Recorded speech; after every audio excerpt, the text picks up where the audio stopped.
mhuri yezimbabwe. So izvi ndo zviri kuitika right now, ndo zviri kutaurwa nasubbook Temba Mliswa, former MP etc. So nyaya yese yakatangira preaching yakaitwa navice president Chiwenga. I think it's this last Sunday vari kuchechi Roman Catholic.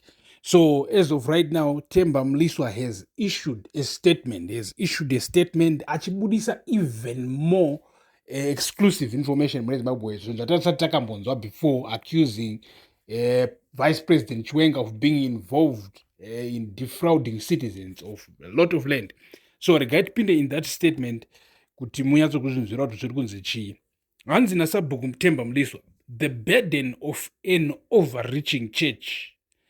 The Roman Catholic Church's latest affair with VP Chiwenga calls for a secular homily to remind it of the unique status of religion and the church within the nation's body politic. This is even more pressing when one realizes that it's the second time in recent times that the church has found itself enmeshed in suspect activities relating to politics and more specifically to VP Chiwenga. All right. Mirai, apa first of all, ari kutaura kuti right now zvaitika zvekuti isusu pazotanga kutenderera a viral video yaVP Chiwenga vachifananidza Hezekiah, in fact vachipa example yaHezekiah nekuda kuramba kubva pachigaro kwake. And then vana Temba Mliswa are not really happy about that statement. As a matter of fact, pari kunzi panga pachitori nema-calls kubva kuvanhu vakaita sana Temba Mliswa kuti no, VP Chiwenga must vadi president vabvisa VP Chiwenga vanozorora, because it seems vakunyanya kudzigwa kuti vari kukura musoro singambobviri. So muri Zimbabwe regai tipedzise statement. And the other cases involved a suspect planned to disenfranchise over 300 residents of their stands in St. Martin's. Muri Zimbabwe, over 300 stands ku St. Martin's ari kunzi. And Hansi, together with the VP, it was implicated in the forced evictions in what residents described as one of the city's most blatant cases of land double dipping and administrative fraud. All right, this is too much. This is too much. So, Zimbabwe, issues, we are not going to say VP Chiwenga, no, he cannot do that, he never did that. And toda kungoti tiongorore nyaya iyi semauiro ari kuita, and then tobva tabatanidza nezvimwe nyaya tichiona kuti are these guys standing in truth, vari kutaura chokwadi. Because munoona kana mapato maviri emapowerful people akaita saVice President Chiwenga and Emerson Mnangagwa, when they seem to find themselves in a power lock like this, because it's no longer something that we are just perceiving. You know what, there's something happening in ZANU-PF. It seems more like, because it's now public information, it's evident. So remember, vakomana kana vachibudisa information, it's not President Mnangagwa anouya achiti Chiwenga waita so. Remember paya taimbowana Chris Mtsvangwa, handiti Chris Mtsvangwa achiuya achitaura kuti Chiwenga haana kudzidza, Chiwenga wakazorambidza kurapwa kwaMary, Chiwenga une utsinye, Chiwenga angaiti president munhu asingagoni kana kuchengeta musha wake etc. handiti. And then tikasveta vana Gesa vachibudisa side rekwa Mnangagwa corruption etc. And then tinana Temba Mliswa vatoziva also kuti they are also mouthpiece. So it's not really Temba Mliswa kata kuanalyze, ari kutaura zvinhu izvi. Indi Mnangagwa anenge achibudisa inside information about Chiwenga. So in other words, these things, they might be true, they might be lies, but if they are true, I mean, it's possible that VP Chiwenga is also involved. After all, this is ZANU-PF we are talking about in Zimbabwe. So anyway, get into the statement. Hansi, the residents alleged that the city of Harare had resold the same land to the Zimbabwe Catholic Bishops' Conference, ZCBC, under pressure from the VP. Hence, the residents alleged that the city of Harare, yange yatengesa zvinhu izvi iri papressure naVice President Chiwenga. It is thus becoming disturbingly clear that there is some form of cooperation between the two parties. Roman Catholic Church naVice President Chiwenga ndozvitaurwa naTemba Mliswa.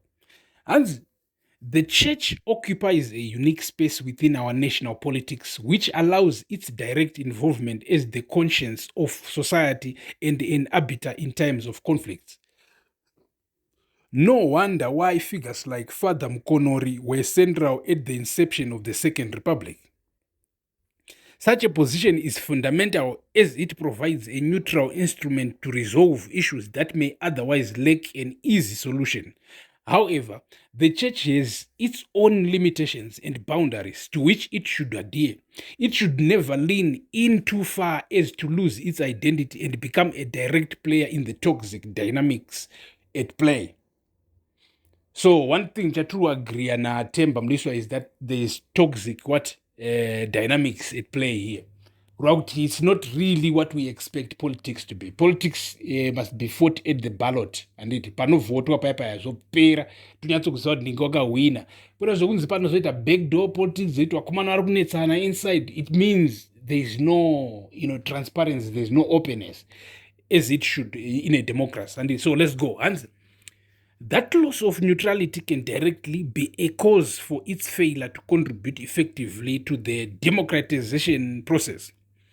While an invited speaker may have the liberty to speak as he is given by the Spirit, whichever source it may be from, it would be prudent for the church, in the aftermath of the VP's damaging Hezekiah analog, to distance itself so as to preserve both its purity, status, and potence.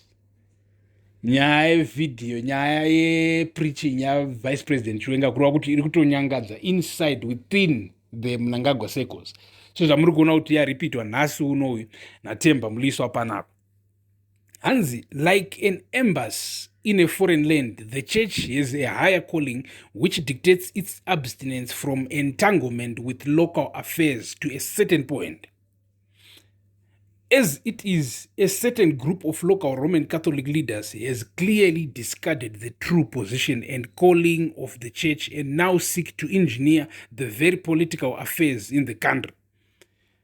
So murezi baba toda kumbobvunza mubvunzo kuti imimi vice president Chiwenga munhu mucatholic handiti unopinda Roma. So vice president vanoenda kuchechi and sometimes vanopiwawo mukana wekutaura, and apa vice president votadza vakapiwa mukana wekutaura ndobva vataura zvavanotaura, ndobva vataura zvavanotaura, whether it's political or not.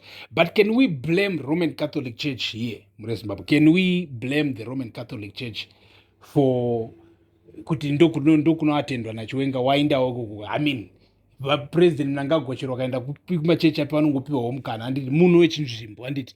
So can we blame the Roman Catholic in this case? Toda kunzwa pfungwa dzenyu mucomment section murezi bako, make sure kuti watiudza pfungwa dzako change tiri imomo. So hachipedzisa statement raishuiwa naTemba Mliswa, hanzi anyone dabbling in politics has to be met with a response of the same wavelength, since that has become the frequency which they now understand. So vakomana vari kutaura kuti pane a good response inofanira kuuya from within ZANU-PF yakananga kuchechi yeRoman Catholic. Menoti maroma muri kuzvinzwa sei, but muri kutobatanidzwa kuti mimi seRoman Catholic Church makwana too much muZimbabwean politics and makukodzera kuwana response inokufitai. So mure Zimbabwe isusu tinoripota nyaya, hatitori side, hatina side, mazvinzwira kuti ndo zviri kuitika right now. Patanga this video takutaridza a screenshot from the issued statement by Temba Mliswa kuti musazofunga kuti zvinhu zvabva from musoro medu.